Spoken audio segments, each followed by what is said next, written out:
بسم اللہ الرحمن الرحیم قال رسول اللہ صلی اللہ علیہ وسلم خیر الناس من ينفع الناس۔ رسول اللہ صلی اللہ علیہ وسلم نے فرمایا کہ تم میں سے بہترین شخص وہ ہے جو لوگوں کو فائدہ پہنچائے۔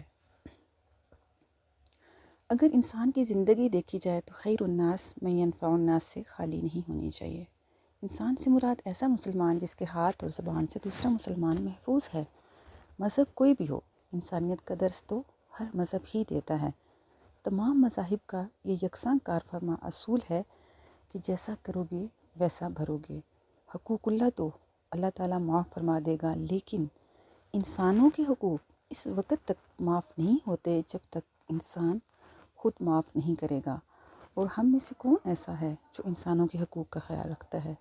حقوق کا خیال تو تب رکھا جائے گا نا جب ہمیں پتہ ہوگا کہ انسانوں کے حقوق ہیں کیا۔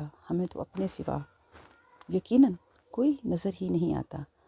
ہم انسان ہیں چاہے ہم میں انسانیت نہیں، ہم مسلمان ہیں چاہے ہم میں مسلمانوں والی کوئی بات نہیں، لیکن ہمارے علاوہ کون کون مسلمان اور انسان ہے اس بارے میں نہ تو ہم جانتے ہیں اور نہ ہی جاننا چاہتے ہیں اور نہ ہی ہمیں معلوم ہے۔ اور اس کے بعد ہم سوچ یہ رکھتے ہیں کہ ہم پر رحم کیا جائے۔ خیر الناس من ينفع الناس کی گردان تو ہم کرتے ہیں،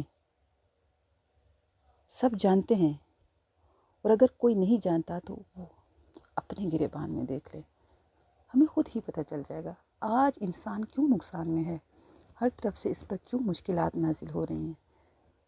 میری کمزور عقل میں صرف یہ بات آتی ہے کہ ہم نے اپنے سوا دوسروں کو انسان تسلیم کرنے سے انکار کر دیا ہے۔ ہم خود تو سکون سے رہنا چاہتے ہیں، لیکن کسی کو سکون میں نہیں دیکھ سکتے اور نہ ہی سکون دے سکتے ہیں اور نہ دینا چاہتے ہیں۔ یا یوں کہیں کہ ہم اپنی طرف سے کسی کو فائدہ نہیں پہنچا سکتے، اور ہماری ناکامی کی سب سے بڑی وجہ ہی یہی ہے کہ ہم اپنی ذات تک محدود ہو کر رہ گئے ہیں۔ دوسروں کو فائدہ دینے کی بات تو دور کی بات ہے، ہم لوگ ایسا سوچتے بھی نہیں ہیں، اور اگر کبھی فائدہ دینا چاہیں بھی تو ہم نے اس کو مشروط کر دیا ہے کہ اس کو دیں گے وہ اس قابل ہے، اس کو نہیں دیں گے کہ وہ اس قابل نہیں ہے۔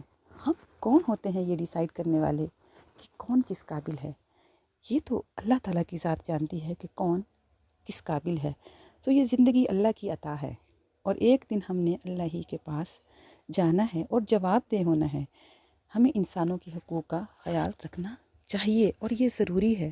دوسروں کی مدد کرنی چاہیے، اپنے سے کمزور کی مدد لازمی کرنی چاہیے، جس طرح بھی ممکن ہو۔ دوسروں کا خیال رکھنا ہی خیر الناس من ينفع الناس کی کیٹیگری میں ہمیں داخل کرتا ہے۔ جب زندگی اللہ کی عطا کی ہوئی ہے اور ایک دن ہم نے اللہ ہی کے پاس جانا ہے اور جواب دہ ہونا ہے، ہمیں انسانوں کے حقوق کا پھر لازمی خیال رکھنا چاہیے، ورنہ حقوق اللہ جو ہیں وہ تو اللہ تعالیٰ معاف فرما دے گا، لیکن حقوق العباد کبھی بھی معاف نہیں ہوں گے۔ ابھی بھی وقت ہے کہ ہم بھی مان جائیں اور اپنے لیے فائدہ کمائیں، لیکن اگر وقت گزر گیا تو پھر ہم ماننے کو تیار ہوں گے اور اللہ نہیں مانے گا۔ ابھی بھی ہمارے پاس ٹائم ہے کہ ہم سمجھ جائیں کہ زندگی خیر الناس من ينفع الناس کی تفسیر ہے۔